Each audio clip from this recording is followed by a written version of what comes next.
All right, I feel compelled to talk about fear with you while I'm waiting on my kids to get out of school.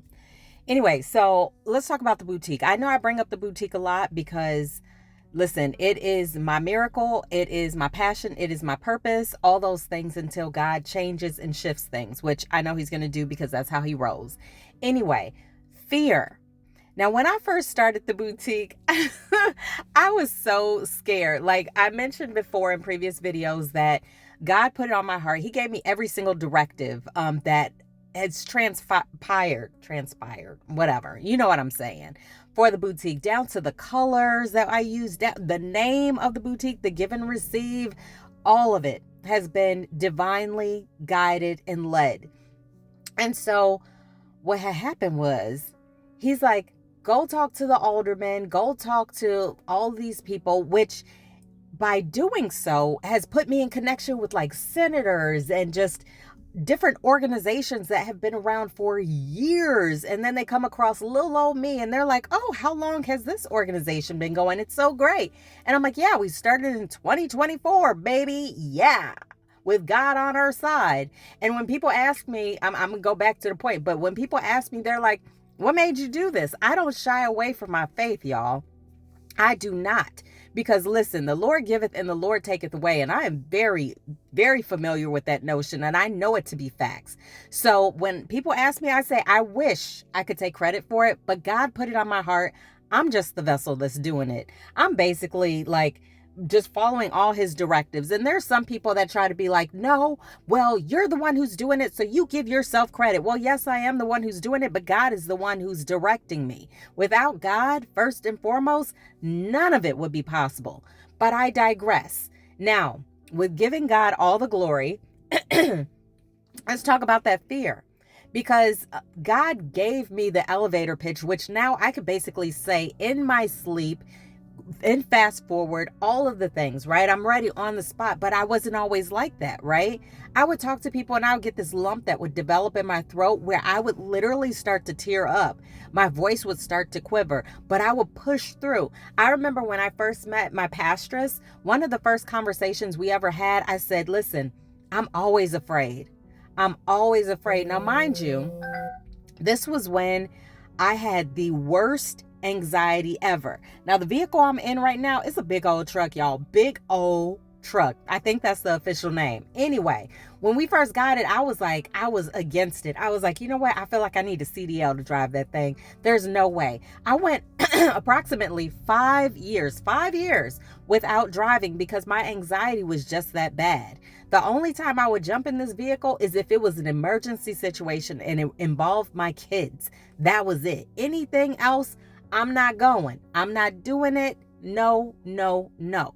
And even with that, God had to work on me. And he was like, one day he just said, try to drive to physical therapy. And I was like, for real? And then I was just like, all right, I did it scared. Like I said, rewind. I told my pastoress, I was like, everything I do afraid.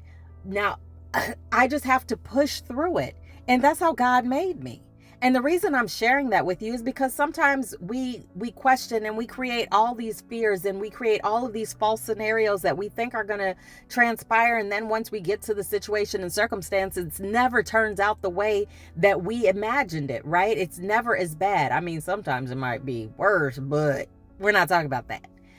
The bottom line to this bottom line is do it afraid. Do it afraid. Your voice is going to shake. Your eyes are going to tear up. You're going to be nervous. You're going to trip over your words. You're going to stutter. You're not going to have the correct words. You're going to say something that's completely off. All of the things. But guess what? I still do it. And I still talk to the same people regardless. You have to go through it to get to it. If you aren't willing to do something afraid, then you're really not willing to do anything. Because in order to ascend, in order to go to another level, you have to try something new. You have to push past the fear. I'm not going to lie to you and say that the fear is never going to be there. It's going to be there, but you have to push through. That business idea, the notion of going back to school, the notion of singing in front of people, the notion of posting videos that you think people are going to judge you for, the notion of putting on that outfit that you feel like, oh, it's just too flashy, the notion of, I don't know, changing your hair, shaving your head, whatever it is. If it is divinely brought to you, then you are capable of it, and you have to move beyond whatever fear it is, because listen, the world will continue to try to instill fear. Just look at the news. If it bleeds, it leads, right? Everything. I mean, you don't even have to look at the news. Look at social media. Check that algorithm. How many people are talking about the cruise, right? And what ends up happening, it doesn't negate the fact that maybe it's real. I'm going to say maybe because, listen, we never know nowadays. But that doesn't negate the fact that you need to continue to live, right? Just like that one saying that's like, I don't care. I still got bills to pay. I still got things to do. So what is preventing you? And if the word is fear, then get over it. Push through it. Do it anyway. It's like the Hulk. My secret is I'm always angry. My secret was I was always afraid, and I did it anyway. So the bottom line to this bottom line is do it anyway. What's the worst that could happen? They say no. Somebody laughs. Who cares? You have literally one life to live. One life. So don't be afraid of being that cringe person or being quirky or being off-putting or whatever it is. Who cares? Just do whatever God tells you to do. But you have to allow yourself to be separated from the masses and the people that will try to continue to feed you fear and tell you what you are incapable of doing. Stop eating from that. Stop swimming in that pool. Stop running to those notions and all of those things. Stop feeding your fears. And instead, push forward. Do what you feel compelled to do, of course, as long as it doesn't bring any harm to yourself or another person, and just keep it moving. But listen, that's just my life, or that's my moment. It's your life. That's it. Bye.